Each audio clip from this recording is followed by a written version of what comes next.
isa sa mga anak ng Camarines Norte, si General Vicente Lucban. Siya po ay isa sa mga pinakadakilang bayani ng bansang Pilipinas na nakasama doon sa revolusyon ni Emilio Aguinaldo. Mga kababayan, siya po ay unang nakakita ng liwanag ng daigdig sa bayan ng Labo, Camarines Norte. Siya ipinanganak ni Andrea Rilles Lucban, isang tiga-Labo, at ang kanyang tatay po ay si Agustin na tiga-Mauban, Quezon. Sila po ay nanirahan sa Camarines Norte at sa di kalaunan nag-aral sa Daet, sa Eskwela Pia, at ganun din, matapos nito, siya ay tumungo sa Ateneo Municipal sa Manila, sa Intramuros, kung saan siya naman ay nag-aral ng sekundarya at ng kolehiyo sa Universidad de Santo Tomas at sa Kolehiyo de San Juan de Latran. Siya po ay naging isang abogado. Habang siya ay nagtatrabaho sa Court of First Instance sa Manila, siya ay nagdesisyon na umuwi ng Bicol. At sa Daet, siya ay nagtrabaho, naglingkuran bilang isang juez de paz, subalit hindi rin nagtagal ay nilisan niya ang ganitong uri ng trabaho at siya ay naging abala sa pag-organisa ng isang pang-agrikulturang kooperatiba. At ito ay tinawag niya sa salitang Espanyol na La Cooperativa Popular, na itatag noong 1874. Ito po ay isang organisasyon ng mga magsasaka na nagmumula sa bayan ng Indan, Basud, Talisay, Daet, San Vicente, na siyang pinakaunang pang-agrikulturang kooperatiba sa kasaysayan ng lalawigan ng Camarines Norte at ganun din ang Bicol. At ito ay palihim na sumusuporta sa isang namumuong samahan na bahagi din ito si Vicente Lucban. Ang samahang po ito ay tinatag ng isang dating kasapi ng La Liga Filipina ni Rizal na tiga-Tondo. Ang pangalan po, Andres Bonifacio. At ito ay tinatawag na kataas-taasang kagalang-galang katipunan ng mga anak ng bayan. So nung pumutok ang revolusyon noong 1896, doon sa Cry of Balintawak or Cry of Pugadlawin in August of 1896, si Lucban po was still languishing in jail. And he was only freed in the middle or in the third quarter of 1897. Pinalaya siya dahil ayon sa aking mga nakunang panayam, nakapanayam ko ang isa sa mga nakulong doon sa bilibid na kasama ni Vicente Lucban, si Diego Linian. Yung anak po ni Diego Linian, ako ay nagkapalad na makausap, si Dr. Jose Linian. Siya ay 100 taong mahigit na ng yumao. Nakapanayam ko siya, sabi niya sa akin, kaya naman pinalaya sina Diego Linian at Vicente Lucban dahil noong panahon na yon, ang gobernador general ay isang mason. At ang namamahala ng Bilibid Prison sa Intramuros ay isang kasapi din ng mason. At sila ay may mga sinasambit na mga salitang tinatawag nating password.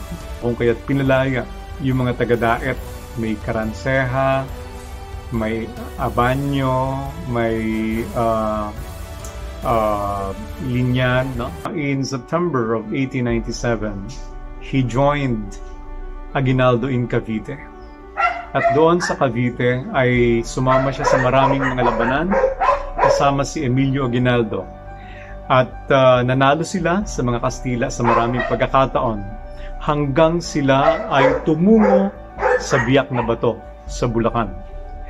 And since there was a stalemate between the forces of the Spaniards and the Philippine revolutionaries in 1897, Governor Fernando Maria Primo de Rivera tried to strike a truce with the revolutionaries. Kaya nga nagkaroon ng peace pact of Biak na Bato. And because of that, the forces of Emilio Aguinaldo, along with Vicente Lucban, were exiled as part of the agreement to Hong Kong. Kaya nga dumating sila sa Hong Kong on December 29, 1897, and while in Hong Kong, Aguinaldo and Lucban went to Singapore to confer with the American consul there and to discuss the possibility of going back to the Philippines and wresting the Philippines from the Spaniards with the help of the Americans.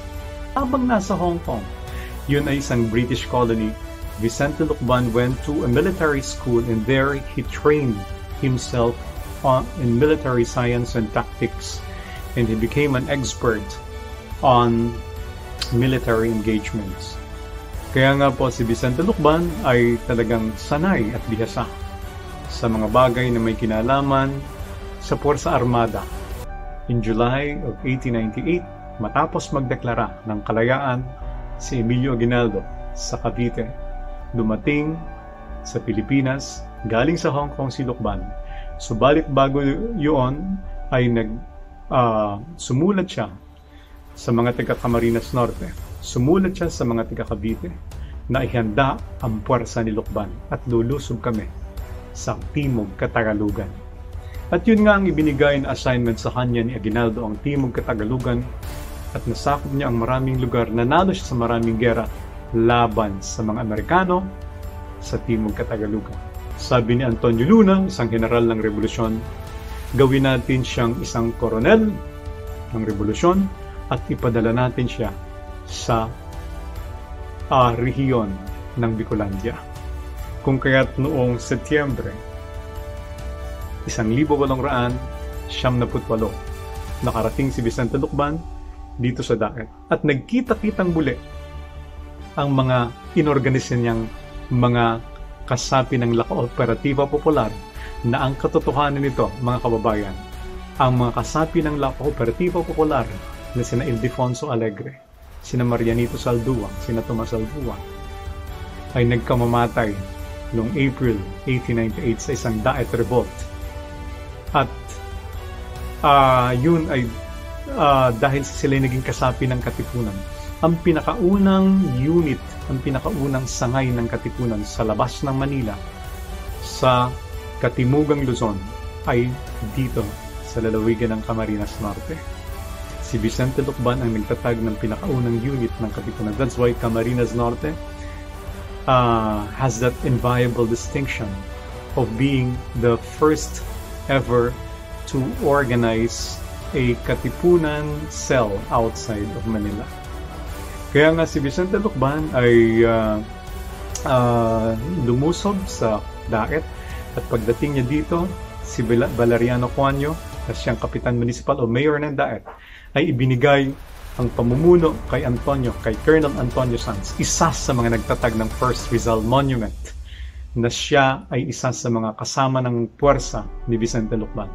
Tumungo sila sa Nueva Cáceres, sa Naga, at pagdating nila doon, ang lahat ng mga praile, lahat ng mga Guardia Civil, lahat ng mga opisyal na Kastila ay prisoners of war na ni Elias Angeles.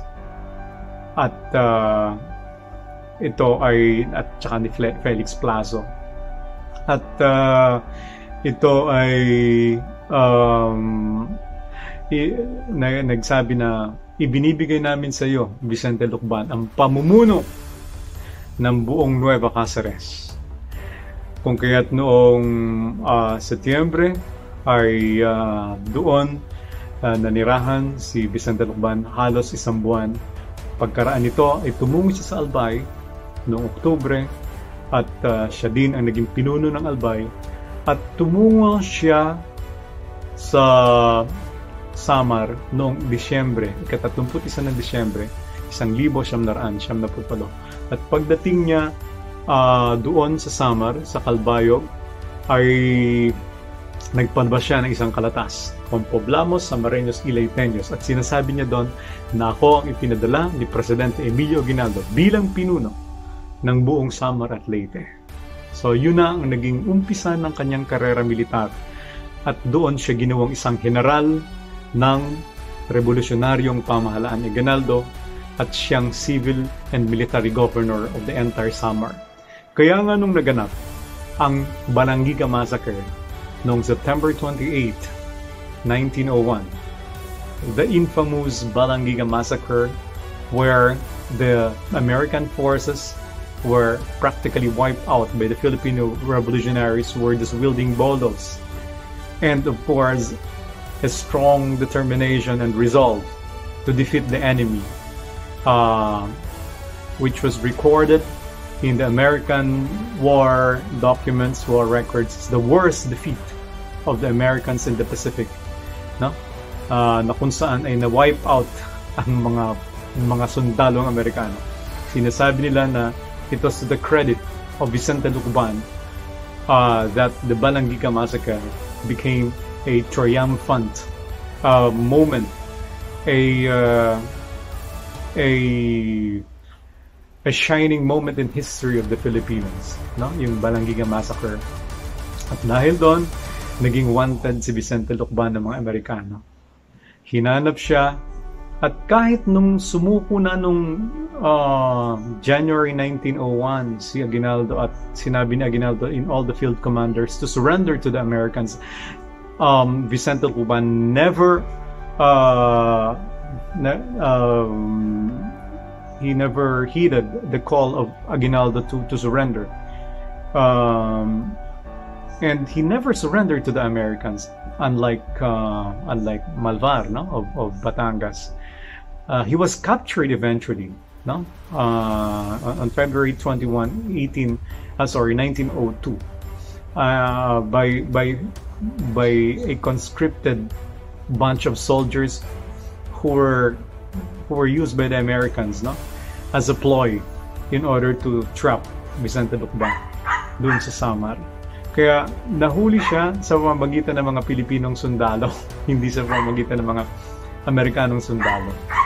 At he was captured, and according to American war records, it was one of the most important moments in the military campaign of the United States when General Vicente Lucban was captured by the Americans. Dahil siya ay talagang isa sa pinakamabangis at kinatatakutang general ng revolusyon noong nakikipaglaban ng mga Pilipino sa mga Amerikano. Mga kababayan, ano po yung pinapahayag ng buhay ni Vicente Lucban sa atin sa kasalukuyan? May nakikita po tayong tatlong bagay. Una po, he was an initiator. He was a pioneer of empowerment of the people. He empowered the people when he organized the towns, when he held elections in different towns of Samar, when he prepared Samar for confrontation against the war machinery of the Americans, when he tried to conscientize the people of Samar so that they would be united. So he was a pioneer of people empowerment. Second, he had a great concern for the underprivileged.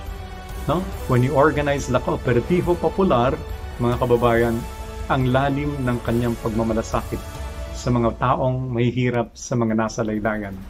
Si General Vicente Lucban gumawa ng isang kooperatiba at nagtatag ng kilusang katipunan na siyang pinakauna sa Bicolandia dito sa Camarines Norte. At pangatlo po, una, pioneer of people empowerment. Second, he had a great concern for the poor, for the underprivileged. At yung pangatlo, he had an uncompromising principle for what is good for the nation. Hindi siya sumuko kung ano ang dapat at nararapat para sa bansa. Ang kalayaan mula sa kuko ng mga dayuhang Amerikano. So yun po yung pwede nating makita sa buhay ni General Vicente Lucban. Kailangan po salaminin natin yung tatlong bagay na yun. Pioneer of people empowerment, concern for the poor and the underprivileged, and third, yun pong malalim na pagmamahal sa bayan. Maraming salamat po at mabuhay ang bansang Pilipinas.